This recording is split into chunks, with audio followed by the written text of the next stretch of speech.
নারায়ণগঞ্জের সোনারগাঁয়ে এসএসসি পরীক্ষার প্রথম দিনেই ২০২৫ সালের পুরনো প্রশ্নে ২০২৬ সালের পরীক্ষা নেওয়া হয়েছে। উপজেলার কাঁচপুর ওমর আলী উচ্চ বিদ্যালয় কেন্দ্রে শিক্ষকদের এমন খামখেয়ালিপনায় অনিশ্চয়তায় পড়েছিলেন ২৫০ শিক্ষার্থী।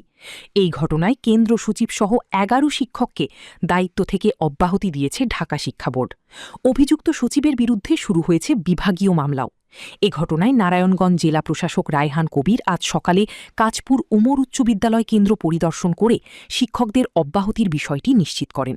Staff reporter Mohammad Nurnabi Johnny জানান, নারায়ণগঞ্জের সোনারগাঁয়ের কাঁচপুর ওমর আলী উচ্চ বিদ্যালয় কেন্দ্রে এসএসসি পরীক্ষা শুরু হয়েছিল নির্ধারিত সময়ই, কিন্তু পরীক্ষার আমেজ বিষাদে রূপ নিতে বেশি সময় লাগেনি। যখন পরীক্ষা প্রায় মাঝামাঝি, তখন কর্তৃপক্ষের টনক নড়ে নিয়মিত ১৭৭ জন পরীক্ষার্থীর হাতে তুলে দেওয়া হয়েছে পুরাতন সিলেবাসের ভুল প্রশ্নপত্র। ভুল প্রশ্নে পরীক্ষা দেওয়ার এমন ঘটনায় কেন্দ্রে তৈরি হয় চরম হাহাকার আর বিশৃঙ্খলা। খবর পেয়ে দ্রুত পরীক্ষা কেন্দ্রে ছুটে যান উপজেলা নির্বাহী কর্মকর্তা আসিফ আল জিনাত।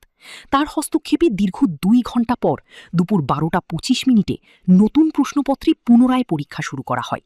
এই দীর্ঘ সময়ের মানসিক ধকল আর সময়ের ক্ষতি পুষিয়ে দিতে পরীক্ষার্থীদের জন্য ১ ঘণ্টা ৪০ মিনিট অতিরিক্ত সময় বরাদ্দ করে উপজেলা প্রশাসন। শিক্ষকদের এমন ভয়াবহ অবহেলার বিষয়টি আমলে নিয়ে কঠোর অবস্থানে যায় ঢাকা শিক্ষা বোর্ড। আজ বুধবার বোর্ডের পরীক্ষা নিয়ন্ত্রক এক আদেশে ওই কেন্দ্রের ১১ জন কক্ষ পর্যবেক্ষককে এসএসসির যাবতীয় দায়িত্ব থেকে অব্যাহতি দিয়েছেন, যারা উপজেলার বিভিন্ন শিক্ষা প্রতিষ্ঠানের শিক্ষক হিসেবে কর্মরত।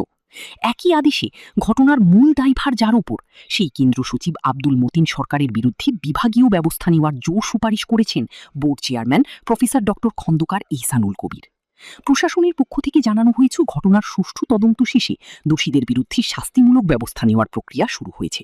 তবে শিক্ষকদের এমন খামখেয়ালিপনায় পরীক্ষার্থীদের ভবিষ্যৎ নিয়ে উদ্বিগ্ন অভিভাবকরা।